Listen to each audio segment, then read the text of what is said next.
ана үйді салам деп ана кредитке кірдім. Одан әлі бір 3 жыл төлеуім керек оның бәрін. Не істеймін? Балаларымды далаға тастамам керек, әйтеуір күнімді көрейін, балаларым далада қалмасын деп, әйтеуір кірдім, амал жоқ кредитке. Кредитке салдым мен, маған біреу ақша бере ме? Ауылға көшкіңіз келмей ме аға? Бұл мынадан гөрі ауылда тұрғаным жақсы еді. Тап мынадан гөрі ауылда тұрғаным жақсы еді, бірақ енді не істейін? Өтірік Астанаға өтірік Астана.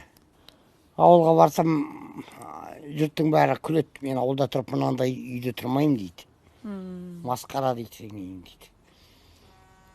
Судың ішінде тұра ма кісі деген? Не көмек жоқ, не жағдай жоқ. Адам деген бір-біріне көмектесе, бір ел болғасын, бір не деген үкіметтен бір көмек деген шақырасың, су сорып кетеді әйтеуір. Одан басқа көмегі жоқ, үкіметтен көмек көріп тұрған жоқ мен. Ешқандай да. Сосын еще выбор айтеді, выбор жаса дейді. Кімге выбор жасайсың? Қайсысын алсаң сондай. Өзін өзі выбор айтеді да, рахаттанып жатады.